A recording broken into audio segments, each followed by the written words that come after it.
Hello, everyone. Welcome back to the Trading Room. I'm Shane Vernier, and this is the Tuesday strategy session. Today has been all about metals. It's been all about metals. It's been silver. It's been gold. It's been a major correction.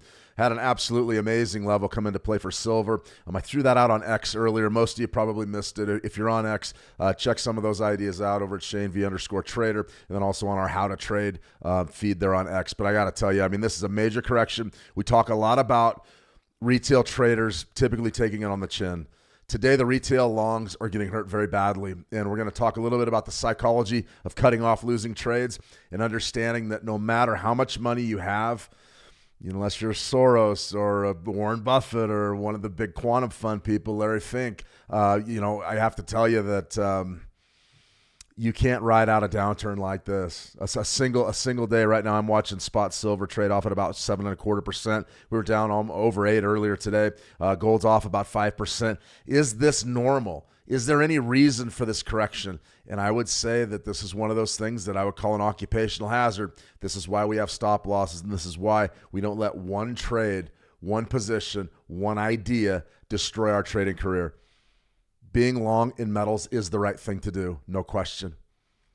Where you're long from makes a big difference.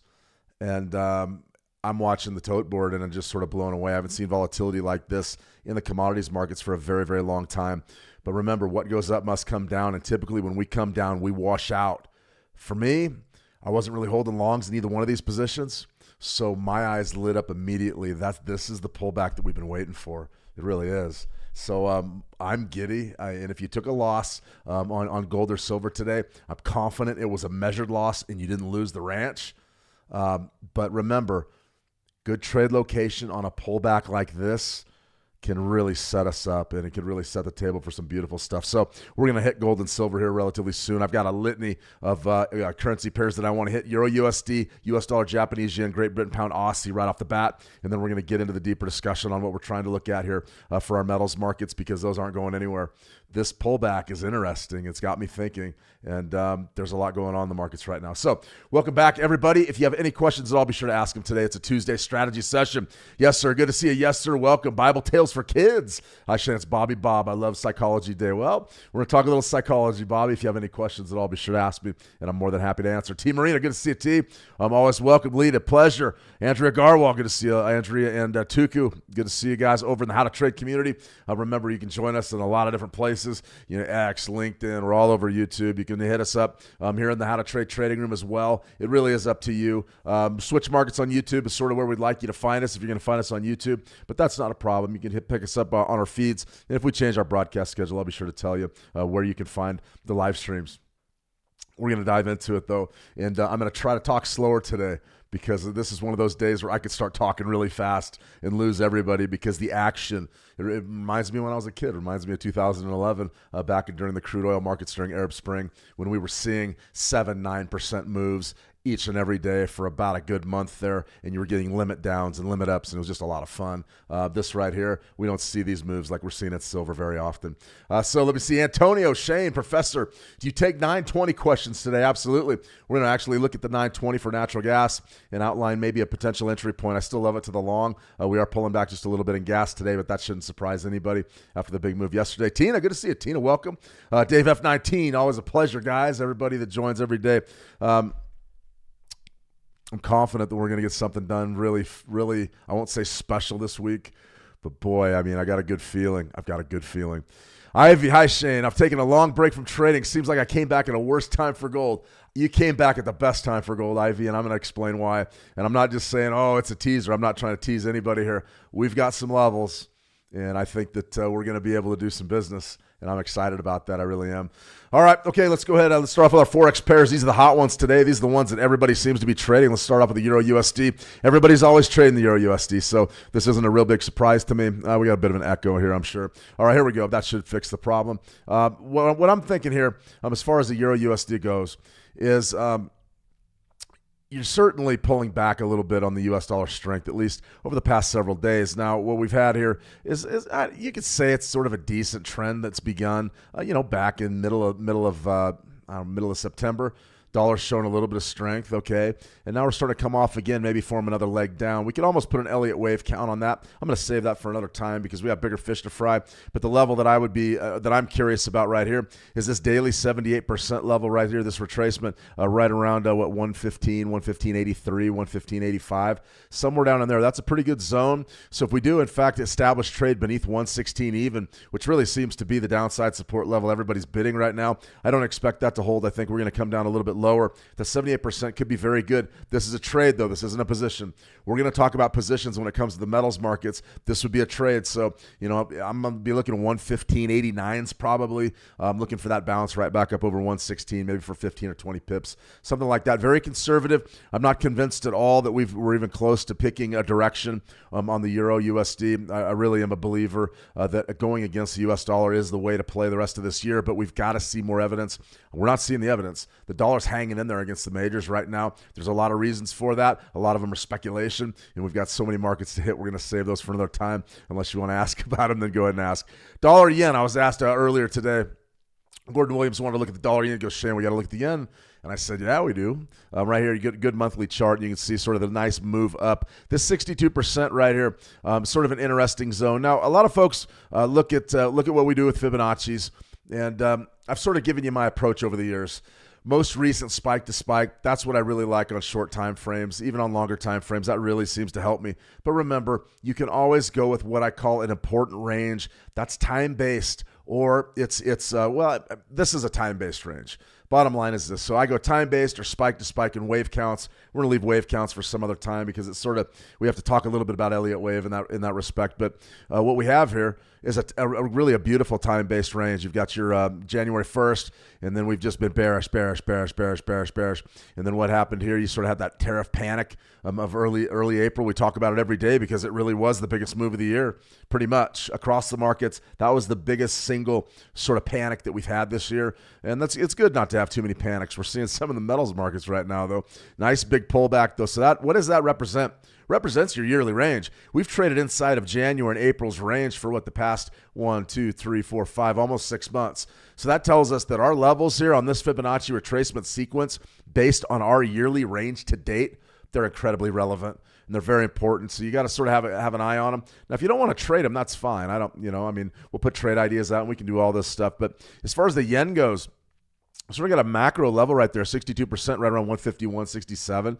And remember, these things can be exact. If you're trading a 1-minute chart, they need to be very exact. If you're trading a monthly chart, you're probably going to have a little bit of leeway there. I would say probably 65 up to 75 is probably a pretty good resistance zone. And you've sort of seen the spike high this month. And now we're sort of pulling back. So when we look at something like the dollar yen, and I'm outlining my macro way forward, I love topside resistance up there at about 154, 154.50, somewhere in there. I really like it up there. I think that could be probably a great sell, 78%. But if you take that out, then we're probably going to go to new yearly highs. I don't believe the dollar's that strong, but I got to tell you, it's showing signs of life. Let's take this right down to a daily chart. Now you can see we had the nice big crisp rally, and then we pulled back down. And now this area sort of acting as what, really? Not much. I mean, it's not showing up as being, right here you sort of figured, that's going to be an intermediate term top and maybe a big sell-off. But really, since this gap up and the strength that we've seen in this pair, this gap up that happened back in, the 6th of this month, we had a check of that 50% level. That's not an accident, 50% of the yearly range, and we didn't quite get into this gap zone. To me, it wasn't really a gap, but we'll just call it a gap up for the week because that's what it really was. But I wouldn't be trading it with my normal gap rules. Something like this, though, there's your big rally that you're having today. Where are we headed? We're trending up above that 151.67 area. Probably looking to bid this market if I got an opportunity. So I'd go down to probably a 4-hour chart. And you can see right there what once was resistance is now support. Really just beautiful stuff. We broke clean. It's MT5 is a little bit clunky. But you can see that we broke clean above that level. And then we pulled back and the bid stepped in and sort of took us deep. So I would be watching that 62% relatively closely. If you wanted to do a little multi-time frame analysis, something like this. This zone right in here, this 151.62, probably down to 151, I don't know, 150, Remember, you don't have to be absolutely exact. We're not scalping a 30-second chart or a 1-minute chart, but we do need to know where the zones are. Likely support is right there. I like the bullish side of this market. I think that we're not going to argue with the U.S. dollar just yet. There's going to come a time when we will argue with it. We're going to talk interest rates here in just a few minutes as well. Important to know what's going on. Okay, Great Britain pound, Australian dollar. A lot of people are trading this right now. I understand why. We've got a fundamental coming out during the overnight. Great Britain, UK, I've been there. It's a fantastic country. UK CPI, actually I've been to England. I've been to London. But UK CPI is due out during the overnight. That's going to bring some participation and volatility to this market. I think it's going to be fantastic, fantastic stuff. So I'm watching this closely. You sort of have the CPI figure for Great Britain pound, and now the Australian dollar, who we really loved it to be a bullish type of a scenario. Now we're seeing a big time questions because those metals, the strength isn't really there right this second. So that's going to bring short-term volatility to the Aussie as well. This could be a one to trade, one to look at least going into the Wednesday session. Fibonacci retracements, I'm keeping it very simple with these Forex pairs to begin with. Nice spike low, nice spike high. This is a daily chart, so your pullback 50%. It's going to be right around there, 205.50, somewhere in there. I'm a big fan of golden zone trading. I'm not a big 50% trader, but somewhere down in here, you'll notice you sort of have a daily order block, and order blocks where all those orders seem to be located. You got the big rally and then sort of the tight inside candle, and then you sort of traded to the top side and then didn't really sustain that rally. This area right here is sort of interesting to me. Maybe 204, 205 even, probably 205 even. That'll be probably a decent bid. I mean, 62% right down there at about 204.75-ish, somewhere down there. So it's 205 to 204.75. I would be looking to get a support play going. Now, if you're short right now, that's fine. If you're long right now, that's fine. You can see we're sort of in a holding pattern. Just be ready for the Great Britain pound or the UK CPI numbers. We're going to talk about those in just a second. And remember, if you want to trade any of these ideas on the live market with real money, with real dollars and cents, with real pounds and pence, with real euros, I don't know what the denomination for euro change is, though. I don't know that. But if you're going to trade anything, really, you can head on over to Switch Markets. They're going to get you up and running. Reverse KYC program. That means they can get you up and trading almost immediately with upwards of 2,500. There's bonus stuff over there. Bonuses are going to vary just a little bit according to municipalities, so be sure to check your local listings or at least ask the live support team over there about the bonus that you're interested in before you get in there and start working. So lots going on, thousands of markets, zero commission accounts. They really do have it all, and we're adding a lot of features to the Switch Markets website, so definitely check that out as well. Let me see. Hello, Shane. What a day. Yeah, it's amazing. Davison Sopo. Shane, how's it going? I'm doing fairly well, Davison. I'm actually very, very giddy almost. Not like a schoolboy, but very giddy. I'm excited. I think that when we see these big moves, I get excited. It brings the trader in me out. A lot of days we just show up and sort of stare at the screen and sort of, this is boring. Not today. Today is not boring. Millions of dollars changed hands. People made fortunes and they lost fortunes. And I like the juice. I got to be honest with you. I like the action. I like the juice. If you don't like that, maybe you find a different thing to do. Everything we do, we have discipline. When we trade, we have discipline. We have good entries, good exits, great risk management. But there's no rule out there saying that you can't enjoy what you do. And if you like the action, there is nothing wrong with that, in my opinion. Now, of course, dopamine and some of the other hormones, you can't let those take over your brain, but you can definitely enjoy yourself. And I've been on the sidelines most of the day, but I'm enjoying myself, that's for sure. Joshua Chung, hello, Shane. Have a blessed day. I just landed. Well, no worries, Joshua. You're welcome. We're going to go ahead and sort of get into the guts of this live stream. I did want to get started with that, though. We've got really a lot of stuff to cover here. I want to go ahead and get started with a trade idea. Before we dive into the silver market, U.S. oil, this one right here, we're still looking at that low. We've got a bit of a bounce. I'm watching U.S. oil right now about 57.18. Don't be surprised if we go down and check out that 55 level. I can't say exactly when. If I knew that, I'd probably be in a mansion somewhere or on a yacht somewhere. But I think that we have a pretty good opportunity of trading 55 probably later this week. Remember, EIA crude oil inventories tomorrow. That's going to be big for this U.S. oil trade. I want to keep this front and center, though, because that's a pretty strong one. I'm very, very excited about that, the potential of that bid as well. As far as what we have right here, a huge metal sell-off highlight Tuesday session. There's no question about it. Gold's in a free fall right now. You're off about 5.5%. Silver's starting to push lows again, down about 7.5% on the day. Those are epic reversals. So the first thing that immediately came to mind, I got up pretty early and I took a look at my screen, and clearly things got ugly for the metals markets during the overnight session when a lot of you probably were getting out of bed, especially if you're in the UK. You're getting in there and you're getting started with your day. That's really when the carnage started for metals. And so when I got in front of the screen, I said, "Whoa, this is fascinating." My eyes lit up because we've wanted to buy a retracement in metals for so long, and we haven't got a good one. We've had some 4-hour retracements that were tricky and daily retracements that are tricky, but when we have an opportunity maybe to catch a weekly level, I mean, my eyes absolutely lit up because I think we have a fantastic opportunity down here. 39.71. Now that we've got a couple of barriers to entry here, and I want to go over this very, very closely. Now, listen, if you can certainly wait for a pullback to 38% and go long from there. I don't have a problem with that. I think that's probably the strongest gold trade on the board right now, and we're not that far from it. We're going to go to the shorter time frames here in a second. What's our weekly range? Weekly, we're off about 3%.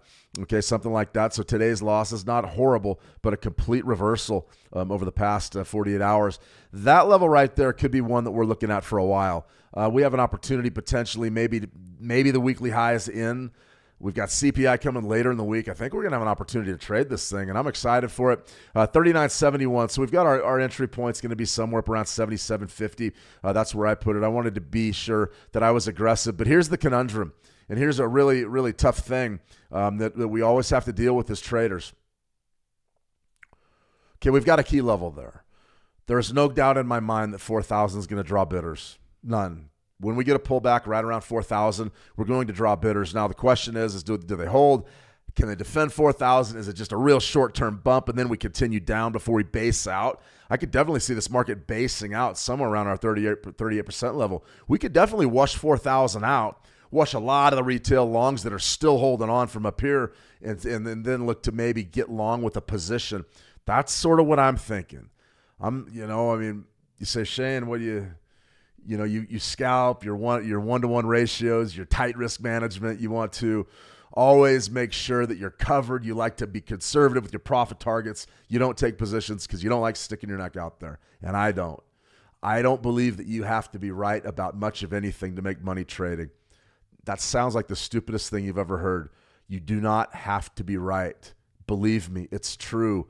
You don't have to be right. You just have to be patient. Be patient. I had a trader here, a veteran trader on how to trade, sent me some great videos a day or two ago about being patient. Old Jesse Livermore quotes, and Jesse Livermore was reminiscent of a stock operator. That goes back to the early 1900s when they were reading ticker tape. But even back then, they knew that, hey, being patient is what it's all about. If you're patient and you hit your trade locations, you do not have to be correct. You don't have to know where the market's going. You just don't have to.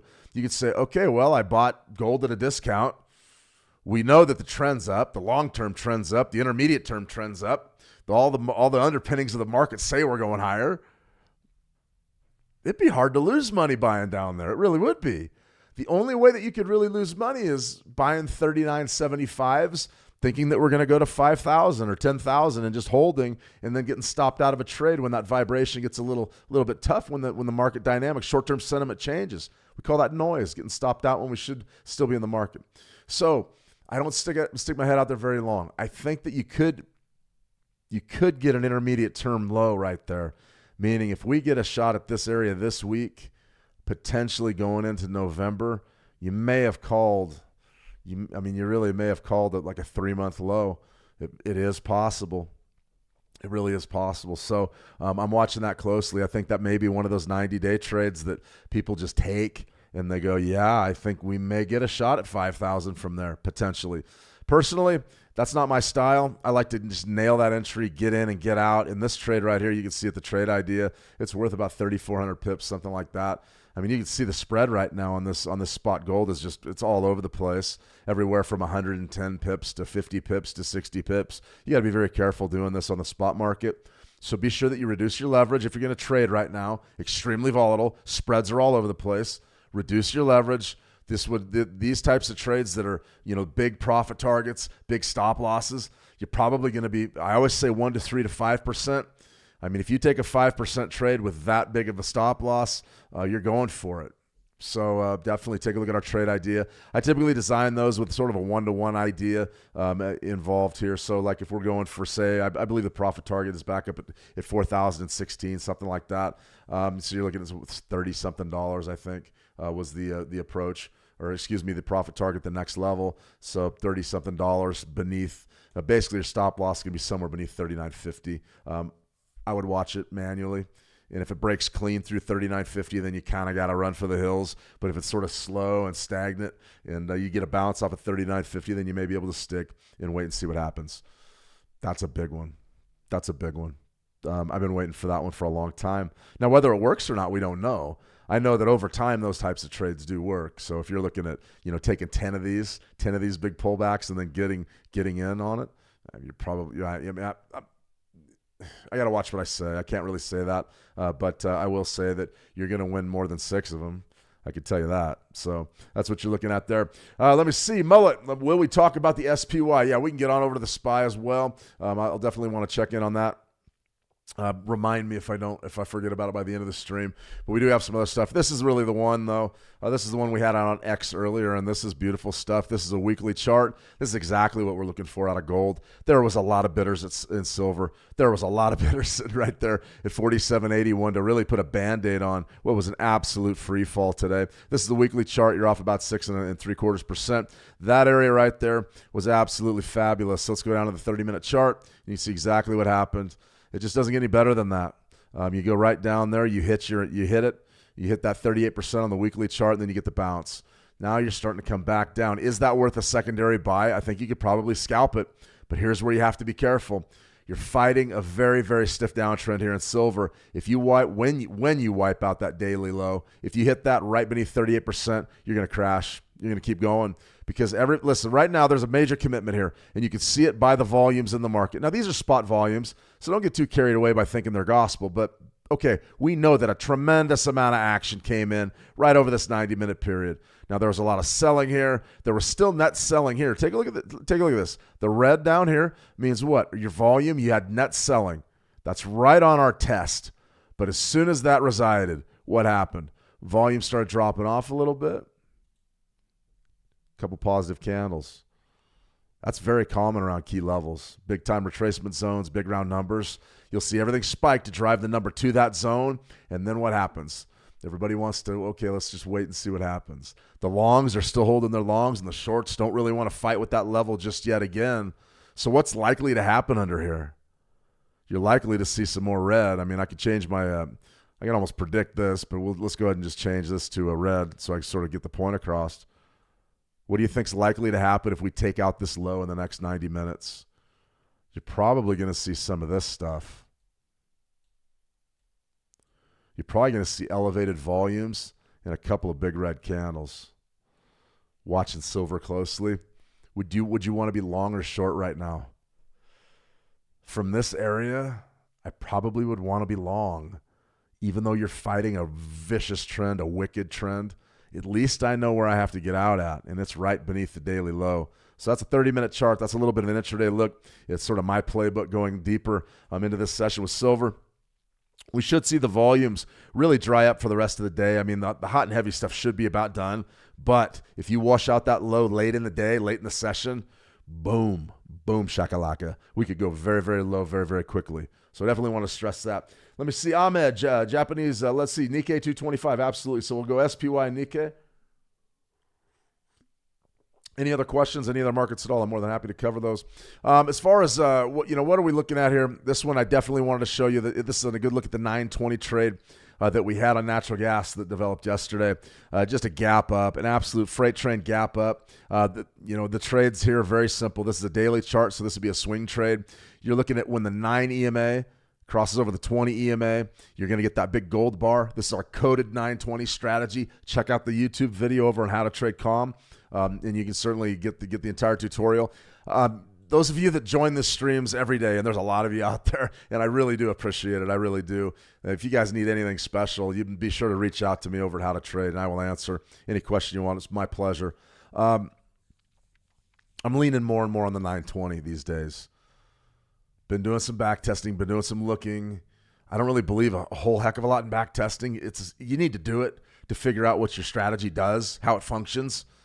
But, I don't necessarily rely on the predictive value of backtesting because it's questionable. It's very debatable whether it works or not. But what it does do is it gives us tendencies, and it shows us areas. Okay, this is an area where this strategy functions well, or this is an area where this strategy doesn't do so great. And it's very easy to cherry pick these trades. I mean, I could throw the 920 on all of these assets over here and just show you winning trades. We can do that. What's important, especially with a crossover strategy, is that you understand when to take it and when not to. Now, when we see the volatility heat up and the distance really between these, the moving averages sort of expand, that means that you've got a pretty good shot at a winning trade. Now, when you see the moving average is really tight, like you see right here, really tight, you get into what I call a weave formation. And what that means is typically you're going to have smaller daily ranges, and you're going to have a real tight area between the 9 and the 20. And what that's going to cause, and you can see it right here on your chart, is frequent crossovers. Boom, boom, boom. And what does that mean? It means losing trades. It means there's a loser and there's a loser. This one right here, a loser too. Even though you opened up a little bit, at least there you got a decent bullish move. Now what are we talking about? Well, we got the big move up, the change in the fundamentals, the EU basically saying we're done with Russian natural gas in 2 years. I'm not going to be critical of their policy, but I'll believe that when I see it. They're giving themselves 2 years maybe to find alternate energy sources. It's just a buffer, guys. I mean, they may be weaning off of Russian imports of natural gas, but when you have to have it, you have to have it.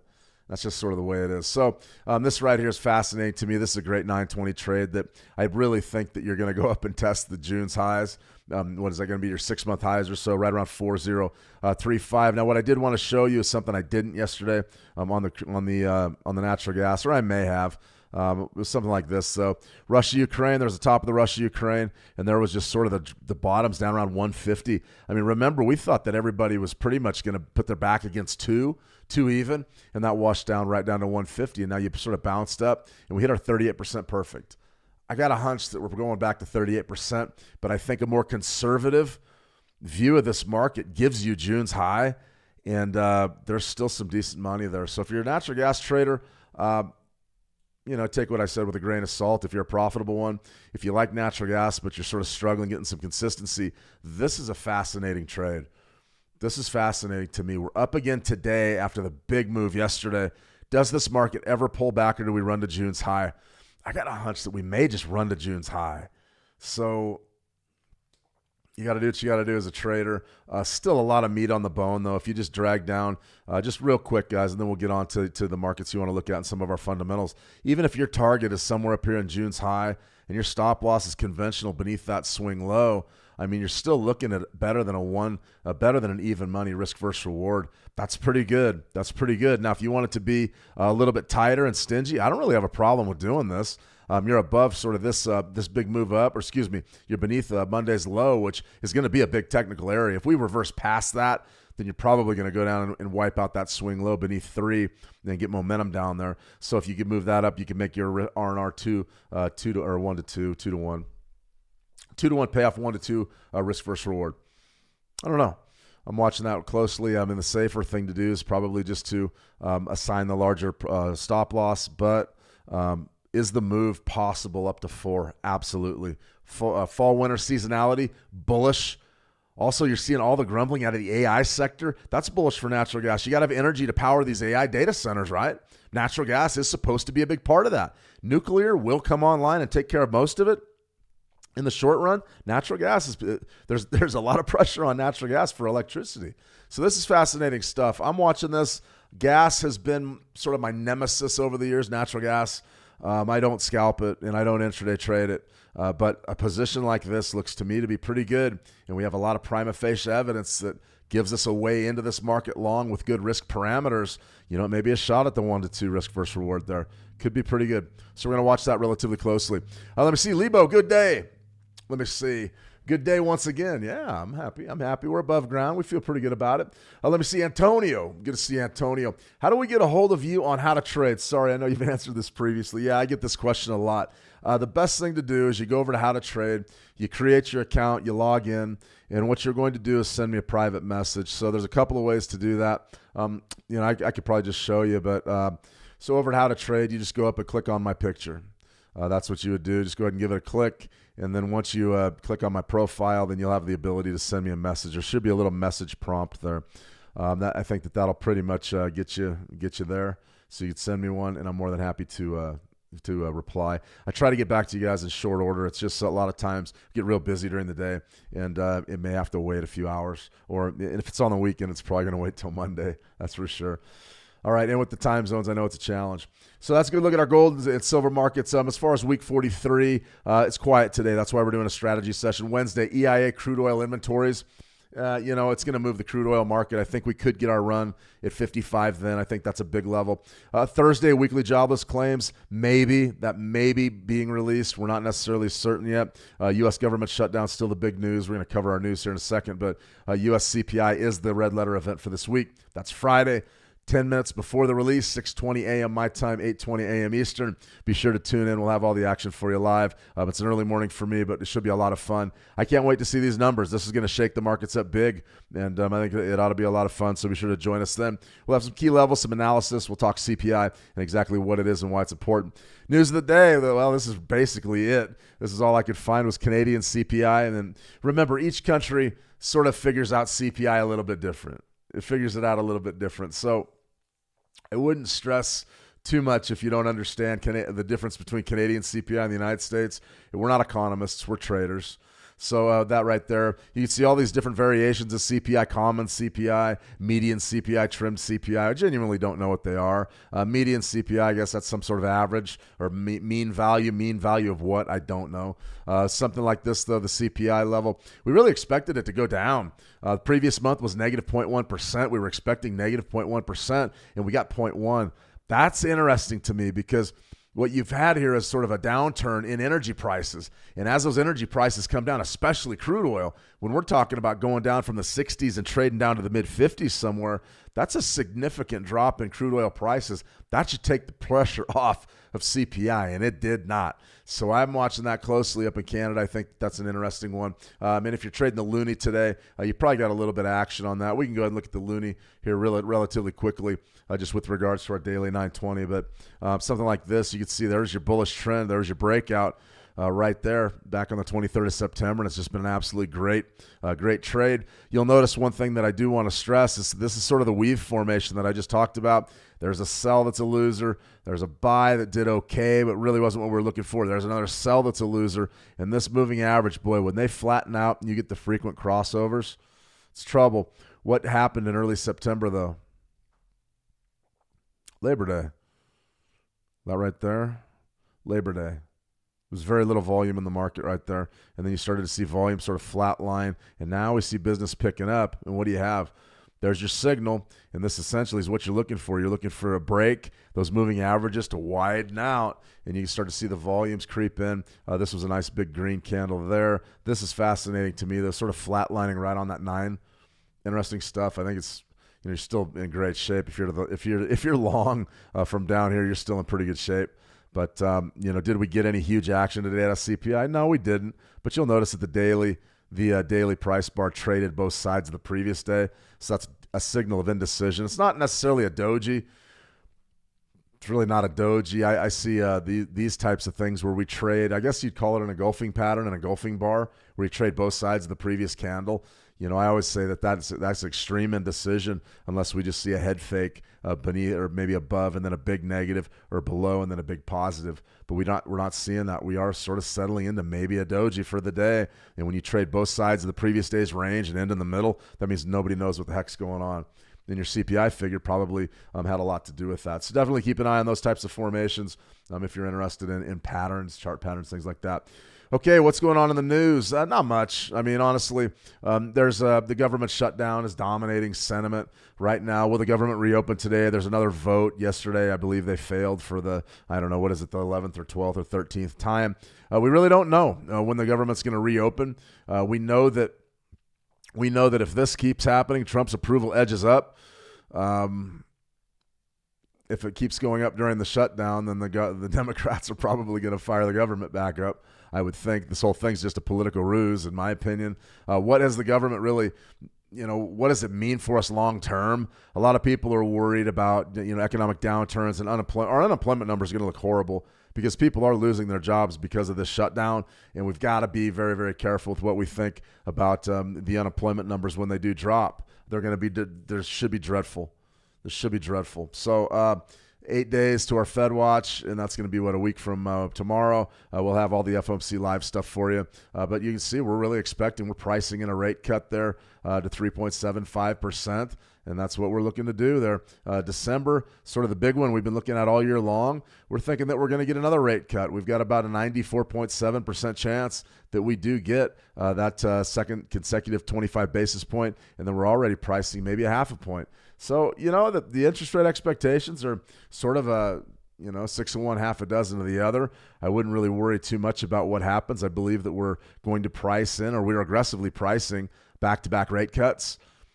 Will they come to pass? I really don't know. All right, let's see. We got some good questions here. I'm going to talk about the SPY, the Nikkei.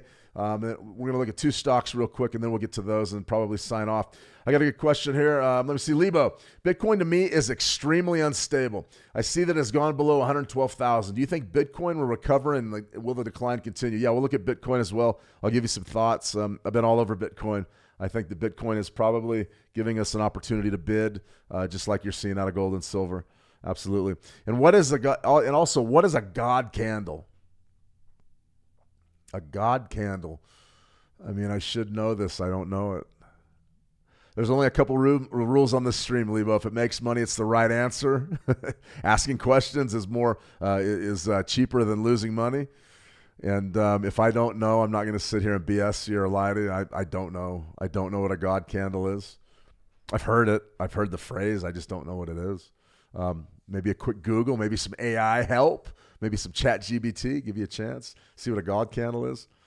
All right, guys, let's get into a few of these markets and we'll call it a day. Any more questions, feel free to ask. S&P, Nikkei, Bitcoin. I can do that. Let's start with Tesla, though. Right here, you see Tesla, all-time highs. Be ready, be ready, be ready. We've got the earnings. The earnings report's going to drop tomorrow. Definitely be ready for some serious volatility. That will spill over into the indices. So if you're watching Tesla stock, all-time highs up at 488.54. A lot of folks are saying bet the ranch. We should see something like 600. I have no idea. If you're going to trade any of these stocks, beware of the earnings reports. That's a big deal for this week. There's a lot of them out. Today's going to be Netflix. Netflix is coming out with their earnings after the bell, I do believe, or maybe later this afternoon. I'm not sure. I believe it's after the bell, though. All-time highs at 1341.15. Be ready. That's a double top. Those are sort of a monthly double top. Yearly highs, all-time highs. If you're trading Netflix, you're right in that neighborhood. Interesting stuff. If you look at the earnings for Netflix, their overhead is absolutely huge, but your estimate is about $696. And your revenue, you're looking for about $11.51 billion. So if you're looking at your earnings per share, your EPS is going to be $6.96. That's healthy. We'll see what happens if we see an upside or a downside miss. Just be ready for volatility. I mean, it's going to be absolutely huge, and that one drops today. Be very, very careful, and that's after the market close right there. Netflix. Definitely going to be in play. All right, let's take a look at a few of these markets. SPY was the first one up. The ETF Trust, the Spider. We'll go ahead and look at this. Is the S&P 500, I do believe, but we'll go ahead and look at some. We'll look at this CFD here in a second, or maybe some futures. But 920 EMA, you can see where the bid was, and all that's fantastic. Let's go over here and I'll give you my opinion. All right, 30-minute chart, nice big gap up. It's not a gap up, but it's definitely a move higher on the session. There's a daily. Okay, so the first thing that I would say is, don't use your highlighter for that, Shane.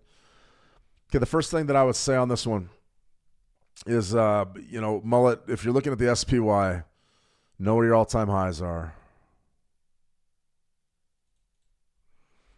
That's huge.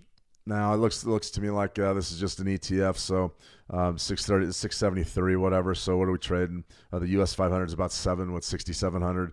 So it's trying to track the index. I understand that. There's probably a little bit of a tracking error there, though. We're really very close to your all-time highs. And the biggest thing to remember is we just traded these not too long ago, big correction on the tariff talk, and then sort of a rebound. And now we're pushing all-time highs again. So the way that I sort of approached the S&P 500 and the NASDAQ and the Dow is I'm just looking for key numbers. I'm just looking for big round numbers. So to me, what would we say probably dug in right there at 675? That probably would be the key number. I believe those sellers are probably already gone. They protected that level. This next trip up, more than likely, you're going to break through that level and head higher. So in my view, the next one is probably going to be somewhere up around 700. That's probably where you're going to be on the doorstep of at some point. Now, how fast do you get there? It's going to be a lot slower than, say, that silver market. You still have to move quite a ways just by the way that the S&P 500 is priced. So if you're looking at something like this, I would say that this area, there's a lot of folks that potentially are going to be playing shorts off of that high. But I would wait for the break above 67. Not 67.50, 675. I would wait for the break above 675, and then we're looking to buy pullbacks. So it's relatively straightforward there. You can see nice move higher here to open the trading week. One thing that we definitely could do is if we do get that rally, maybe looking to do something like this. I would love to buy 675s, but we got to see price get established above that level first. If we don't get that, we could definitely get hurt.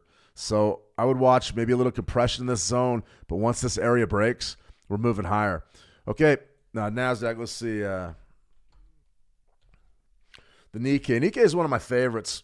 Realistically, I used to really love monitoring the Nikkei. I haven't traded it or really looked at it much. We know that the trend's higher. And when we talk about big round numbers and key levels, you got to be sort of hip to these levels. And if you're not in trending markets, you're probably going to make some mistakes. And they may not cost you money, but you don't want to run into resistance where, it's not warranted. So right there, you have a 50,000 level, which is huge.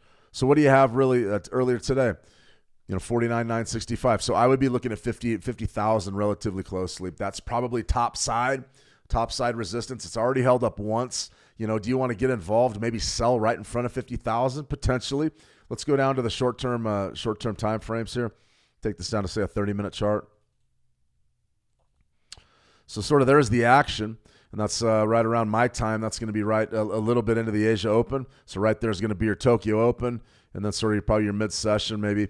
And then what do you get? You get the sellers to protect it. And now there's more volume sort of since the U.S. Open, and now it's tapering off. So you're getting some compression right in front of 50,000. I think that's probably going to be a pretty good area to sell, though. If you're in an area maybe right after the Tokyo Open, you could take a shot to the downside on that, selling from right up there around 50. But remember, the rules of these key levels apply. The more that these zones get hit, the more that it gets tested, the less efficacy that level will have, and eventually you will break high. And once we break high, then the game becomes really easy. Then we're just waiting for a top to set up, nice swing low, and then we're just looking to buy the retracement zones, preferably above 50,000. So, it's a great level. It doesn't get any better than 50,000 in the Nikkei, does it? That's a lot of fun. You can see where everybody's trading it. A lot of money flying around, guys. A lot of money. Now, what's the difference between a trader that is struggling and a trader that's hit these key levels and is doing it with a little bit of size? The biggest thing is patience. The single biggest thing is patience, waiting for 50,000. There was a lot of traders down here. Probably didn't want to wait. And they tried shorting this all the way up, going, okay, I'm shorting 45, I'm shorting 47.50, trying to pick the top. Can't really do that. I mean, we can't even really try to pick a top from 50,000.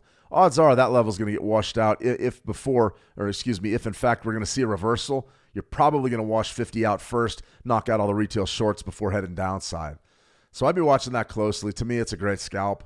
As far as the position goes, we'd need to see maybe a month, maybe a doji month, or maybe an inverted hammer. That would be beautiful up there on, say, a monthly or a weekly. Then we could take a shot to the downside in a position. But for right now, what could you really say about it? The trend is up. There's no question about it. Let's go down to the daily. Maybe we can get a buy going. Do you want to follow the trend? I don't really have a problem with it. I really don't. I mean, you just got to be aware of 50,000 up there. The other thing you could do is just go Fibonacci from that spike low. Somewhere up there, maybe 48,815, something like that. That could be pretty good as well. It's not bad. All right, Bitcoin. We'll do Bitcoin. We got a couple questions here, and let's see. Should we do Bitcoin first or answer the questions? Let's do Bitcoin, then we'll answer the questions. This is pretty good stuff right here. I mean, just judging by where our macro line in the sand is. I mean, it looks to me like it worked pretty well. Let's go down to the monthly. So what do you have here? A tremendous uptrend, no question. We could do the Elliott wave stuff if you want. The way that I do it is very basic, and what we're doing here is we're just looking for a move. And remember, 1s, 3s, and 5s move, 2s and 4s pull back. There's your 1, there's a 2, there's a 3, there's a 4, there's a 5. Now, the question is this 5 going to extend? Is the 5 over? Is this considered a pullback? To me, it's a flat line. To me, it's an absolute flat line. I don't see the big pullback. See these pullbacks? We sort of trickle down a little bit lower for months. There's your move. There's your breakout move. That's a pullback right there. A couple of negative months in a row right there off of a nice swing high. There's sort of a pullback. That's a rally. Is this a pullback just yet? I don't believe so. I think we still have a possibility to move higher on this wave. So 1s, 3s, and 5s move. Right now we're in a 5. So if a 5 is going to be a mover and a shaker, I want to be long. I still am incredibly bullish. This right here is a function of your tariff talk. The debate between China and the United States over chips and rare earth minerals is definitely shaking crypto, no question. So, over the years, we always said what impacts crypto pricing, regulation is absolutely huge, and mainstream adoption. Those two things have really been the keys to crypto. Now we have to start talking about the infrastructure. We've got to start talking about rare earth minerals, chips. Where's the tech going to come from? How does AI play into all this? Extremely complex environment. But what's happened? AI, we know, is everybody's throwing all their weight behind it for right or wrong, whatever you think of it. The investiture is there, and they're going to try to grow that industry as fast as they can. Okay, that's bullish for crypto. Number 2, the United States government right now under Trump, they want to become the crypto capital of the world. That's incredibly bullish for crypto. That's number 2. So regulations, probably not going to be a factor, at least here in the United States. And then number 3, what can we say? What can we really, really say about the potential mainstream adoption of crypto?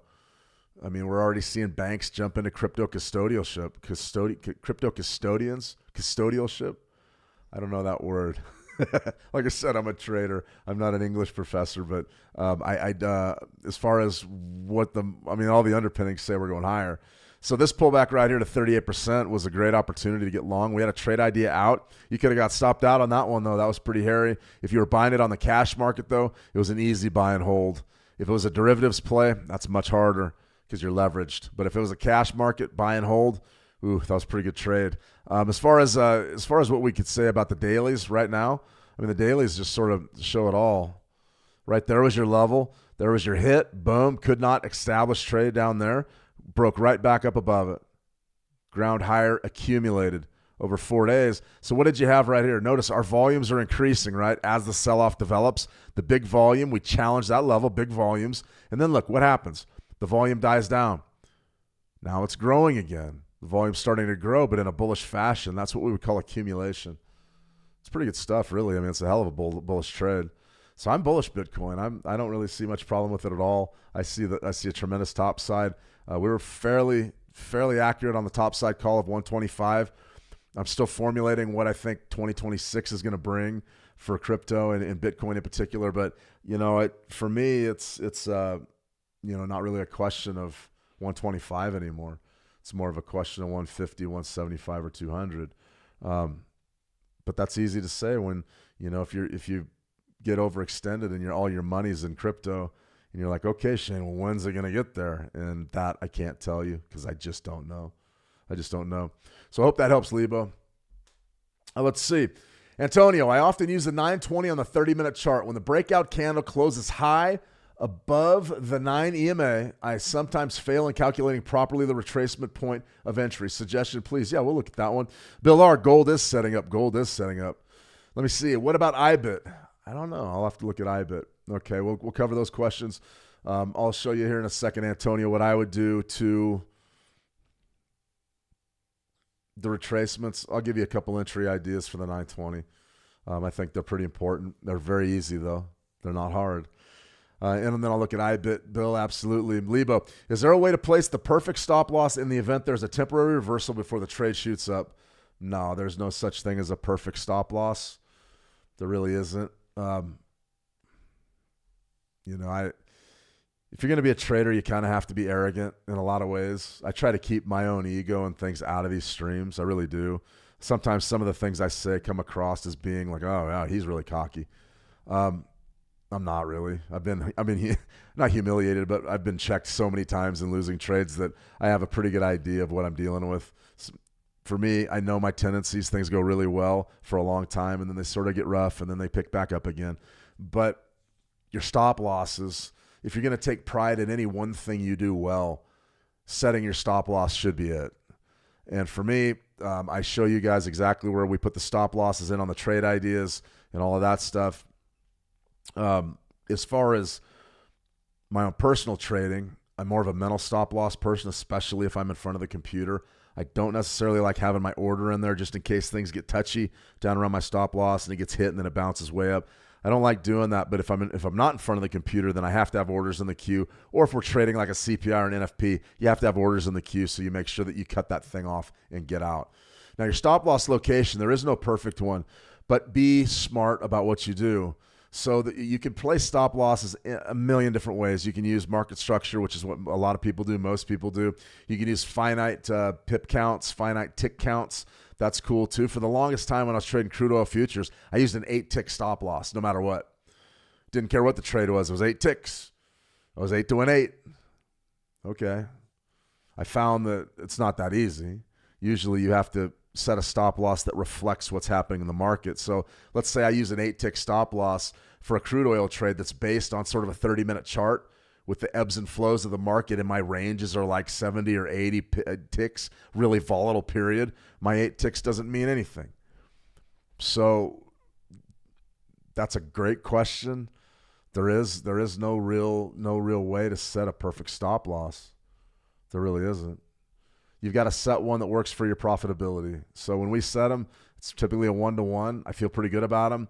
I like my stop loss to mean something, though. It's got to be a hard out. When that thing gets hit, I need to know that I'm wrong. There's nothing worse than getting your stop loss hit and then bounces back. Well, I don't really know I'm wrong. It's hard. That's a hard question. It really depends on the trade and what you're trying to get accomplished. All right, let me see. Let's go Antonio on the 920. Because it's a good question. It's a real good one. Okay, the question is, I often use the 920 on the 30-minute chart. So let's take this down to a 30-minute. We're probably going to need something different than the dollar CAD. Let's do this. This has got to be it. All right, here's a 30-minute chart on the gold. All right. So this is your 920. See if we can find a good. You know what? I had a better example. Let's go to natural gas. This is easier to do, like in the moment. Let's go to our daily on natural gas. Okay, there's your 920 natural gas market. Is there a way to place the perfect stop loss in the event there's a temporary? Okay, I already covered that one. The question is, I often use the 920 on the 30-minute chart. When the breakout candle closes high above the 9 EMA, I sometimes fail in calculating properly the retracement point of entry. Suggestion. It's very simple. You have a couple of options no matter what. Number one, you can wait for price to pull back to that 9 EMA. You can do that. That's not a problem. You can wait for it to come back to that 9 EMA and then take the trade. I don't, especially on a 30-minute chart, I really don't have a problem with that. I mean, that's just up to you if you want to be patient and do that. As far as retracements, let's say right here you opened high. Okay, and we can't really ignore that candle, but let's say you opened high right here. Off of this low, the previous sort of the swing low, that spike low, that would be where I would build my retracements from. So if I was looking to get in on a retracement level, something like that, right? Pretty easy. The beauty of it, waiting for that retracement, it hasn't developed yet. Go right up there. Spike low, top side, there's your pullback.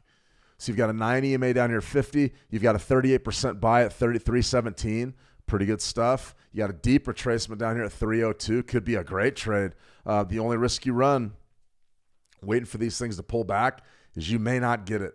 So that's what I would be looking for. One last way that I will show you this, but I sort of bite my tongue doing it because I've had mixed success with it over the years, is to actually attack the range, especially on a daily chart. You could do something like this, saying, okay, there's my daily low, there's my high of my trigger bar, and I want to get that pullback down here into 38% or 62% just to try to improve my entry a little bit better. You could do that, and you're going to get in on a lot more trades. It doesn't give you the great big discount and the edge the other ones do. No, it doesn't. But it's not necessarily a bad way to do it either. It's relatively straightforward. You just got to be patient and wait. Okay, let me see. Dave F19. All right, thank you for the God candle. A God candle is slang for a huge, sudden, and powerful bullish candle that appears on a chart, usually on higher time frames, and pushes the price up dramatically in a short amount of time, courtesy of ChatGPT. All right, the God candle. That's a bit dramatic, isn't it? They ought to call it the Kingmaker or the Queenmaker candle, right? Make you rich quick. All right, let's look at IBIT, and then I'm going to have to get going here. IBIT. The iShares Bitcoin Trust ETF. Okay, so if we're looking at Bitcoin, I'm still going to be relatively bullish. The problem I have with these ETFs, Bill, to be honest with you, folks make a lot of money off them. Most of it's when they trade options on the ETFs. As far as I'm concerned, this would be a challenging way for me to trade Bitcoin, just because I understand why people would do it, and you would buy this just to get exposure to the Bitcoin market. Let's go ahead and take a look at it. The problem with ETFs is tracking errors are significant, and also fees. But I understand. I mean, if you want something that's sort of packaged up and relatively straightforward to trade and to buy, ETFs, yeah, I mean, you can't really beat them, and that's why a lot of people trade them. So this right here, so if we were looking at this IBIT, right, and we'd say, okay, Shane, you're bullish on Bitcoin. I go, yeah, pretty much. How high do you think this thing could go? Honestly, I don't know. Right now we're trading 63.73, okay, and Bitcoin is trading 112, so there's got to be some sort of ratio or a correlation there. I would be watching that relatively closely. If Bitcoin is in fact the only underlying asset of this iShares Bitcoin Trust, then I would be interested. Let's go and see what exactly it is. Brush off market volatility. Okay, what is it? NASDAQ, investment trust, mutual funds, miscellaneous. You can see it's got all this stuff on TradingView. All right. About what is it? The IBIT aims to track the spot price of Bitcoin, less expenses and liabilities. It tends to provide accessibility to Bitcoin without the complexities of acquiring, holding, and trading directly. Okay, but the problem is you're trading 63 right here, which is fine. I understand there's going to be a big difference in what it's worth. I have no problem with that, and they're trading 112,000. My question is how does that ratio of 63 to 112 evolve over time? Is that one of those things that ebbs and flows like sort of the gold-silver ratio? Or is it one of those deals where it tracks it exactly, but it's proportional? That's what I would want to know first of all. I don't know the answer to that question. My guess is that the fund managers that launched this ETF said, yes, our tracking is very, very close to what we're doing. It's just proportional. Okay, that's all fine and dandy. What can we really say about it? I would say, number one, if you're looking at this, okay, you want to buy this ETF. Simple. 60.82, right?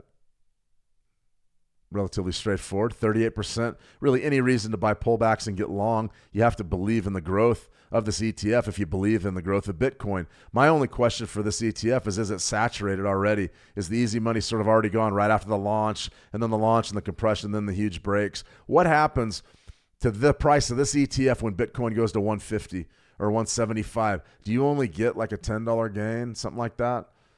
It should be proportional if that's the case, and you just use more leverage, or just allocate more capital to these things.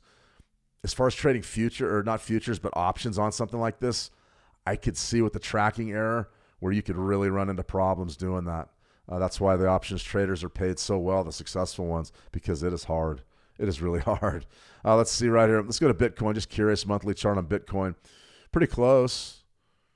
I mean, that's Bitcoin there. I don't know. We can go ahead and do something like this, I guess.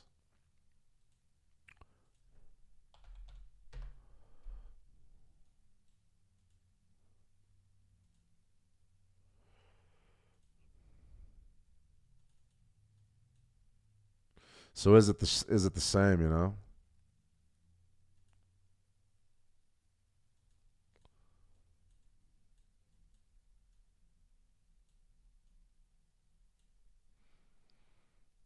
It's not quite the same. See this doji formation? What's the first observation you should take away from this? What's the first one as a trader? What's the first observation? Underlying asset? ETF. Now, what the ETFs are going to say, yeah, but you're tracking it, the Bitcoin US dollar. I go, yeah, but you price Bitcoin in US dollars, so I'm not going to argue with that. What's the biggest thing you should take away from this right away? This has rebounded faster than that. And that's your tracking error, and that's something you got to be aware of, or you can lose money and not even intend to lose money. You could have great entries and still get, oh, yeah, Bitcoin popped today. Well, did my ETF move? I ran into problems doing that, trying to trade crude oil through ETFs and inverse ETFs. Eventually just went back to futures. I did it because it was cheaper than trading futures, and I didn't have much money. But I found very quickly that what happened in the oil market was not reflected in the ETF market. Okay. Wow, we got a lot of questions today. All right, we'll spend a few more minutes. Okay, let me see. Oh, yeah, going back to Libo. Is there a way to place the perfect stop loss? We sort of addressed that, but here we go. I asked this because I've been in a trade where I was stopped out, but a doji only for that trade to skyrocket. Yeah, I mean, welcome to the club. Welcome to the club, Libo. You're a trader now. It's happened to all of us. It's happened to everybody I know. It's happened to me a lot. The doji, that's one of the reasons why I sort of use mental stops. When the price gets down to my stop loss area, I'm watching. If it breaks clean, I'm out. If the momentum's there and this thing's trending and it's getting away from me, then I'm out. I cut it off and I'm done. But if the market's really, really slow and it comes down to our stop loss area, and then we get like a daily doji and then the big skyrocket on a key event or something, it's really difficult to stop yourself out right there. And over time, if you trade long enough, or maybe you have been, you start to get used to that type of thing and understand that, yeah, maybe I should wait a little bit before cutting these things off. And that's sort of what I've come around to. That's my line of thinking now. Let me see, learning purpose. Good to hear you learning. New name. What is your advice about lot size to be on the safe side? You know, I would look at it just in the standard way everybody looks at it. I would say a percentage of your account size. So if you have $10,000, I'll be looking at a 1 to 3%, of your total account. I know that's not very much. I allow people probably to go to 5%, and I don't chastise them. Anything up over 5%, if you get in the 7s and the 10s, I mean, I appreciate it, and I've been there, and I appreciate your ambition. You just have to be careful and don't lose a bunch. Don't lose a bunch in a row. So what I would say about your lot size, it's got to be a function of your account balance. So you have $10,000 account, and let's say you want to risk 3% on a given trade. You need to take that 3% and put it onto the product you're trading, and figure out exactly how many lots you can use according to your stop loss, your percent, and the leverage being applied. So that's a really hard thing to do, and it's sort of it's better for me just to show you how to do it. So switch, I said that we had a whole bunch of new tools, and you're going to go right over here. It's going to look a little different for you. I have my screen broken down, but you're going to look for that menu right there. And you're going to go down to accept the cookies, of course. You're going to go down to resources, and you got all these different things here. Resources, learn to trade, EA tools, free journal template, market movers, stocks, cryptos, metals, all this stuff. Free trading tools, view all trading tools, lot size calculator is probably the one you're going to want. Go ahead and give it a click, and this is going to have everything for you. So you're going to choose an instrument, a deposit currency. You got to tell them what you're denominated in, dollars, euros, whatever.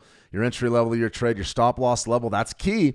That's going to give you really how many ticks or pips you're going to put on there as a stop loss. Your risk tolerance is going to be your percentage. That's how I would think of it, and do that. So let's do a quick one. Let's go euro. Let's see if we can get this. I might not be able to do it live for you here. Yeah, this is going to be a challenge because I got so many apps running. But this thing's a pretty good little resource there. Lot size calculator. Go ahead and go over there and check it out if you're interested over at Switch. And that's absolutely free. We're doing a lot of videos on how to use these things, so could be of use to you. If in fact, sorry, wrong button. All right, let me see. Namaste, sir. Like, done. Absolutely, FX. Good to see you. So I hope that helps learning purpose. Gordon Williams, ETF. Yeah, ETFs are trouble.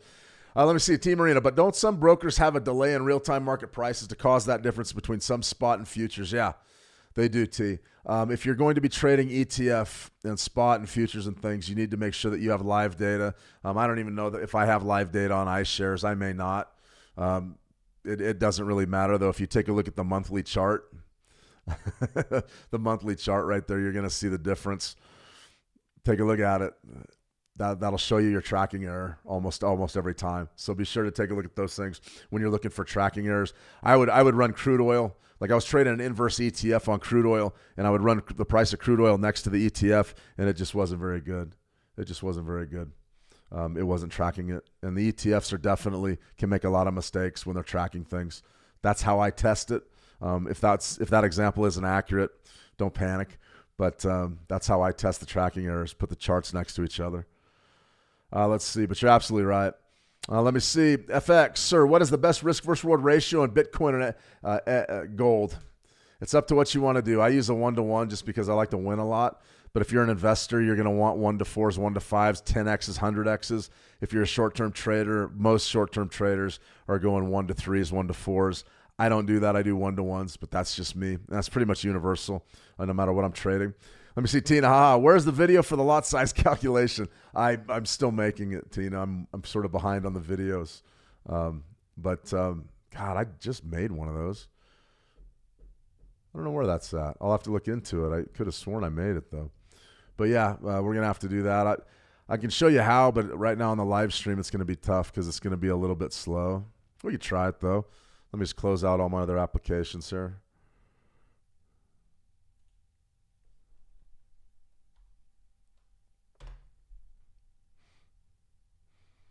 Let's go and try this out. Okay, so you're going to go over to resources.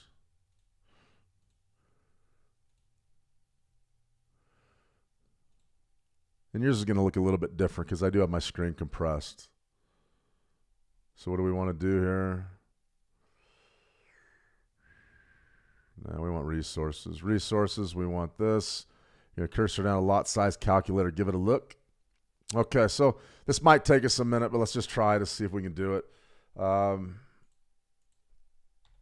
go Euro USD.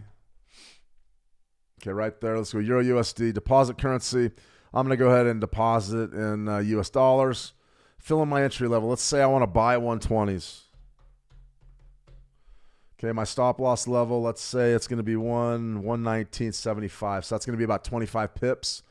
Let's say I want to go with a percentage of my account. I want to risk 5% of my account, and my account is $10,000. Okay, I plug in all my my constants there. I go ahead and hit calculate, and that's going to give me my position size. 2 lots. My risk amount is going to be $500, and the risk in my balance is going to be 5%. So it really is a great tool. If you're looking to get your position size down, that right there will do it for you. So 2 lots. So what I could do is put 2 standard lots on, and I can get in there and risk 500, and that's going to give me a shot out there. We do have some pretty darn good entry points, though. One thing that if you're trading a short-term gold chart, maybe a 30-minute, maybe a 4-hour, that 920 EMA crossover, probably one that we're going to be visiting, because I think that if our retracement levels don't come into play, we definitely want to get this pullback. So any tool that we have, we can use at our disposal. The 920 could certainly help us do that. All right, guys, this was a marathon live stream. I appreciate everybody for watching. Thank you for all the questions and all the input. Fantastic. If you need anything else, swing by the How to Trade trading room. Send me a private message. And then you just click on my picture. Go in the room. Click on my profile, my picture at the top of the screen. And click message. And you can message me. Send me one. And I will get back to you shortly. Probably be later today. But I try to get back same day unless it's a Friday or a Saturday. Then you got to typically wait till Monday unless I'm on vacation. If I'm on vacation, then you got to wait till I get back. Absolutely, Antonio. Been my pleasure. Fun session, guys. Watch yourself out there. What's our news cycle? News cycle is very simple. Government shutdowns, huge. U.S.-China trade wars, all that's dominating sentiment. We get the government to reopen. Things are going to change a little bit. But the big story today is metals. Also be watching natural gas, a lot of volatility. You're absolutely welcome, Lita. Okay, guys, have a fantastic session. Trade the action well, and we'll talk soon. See ya.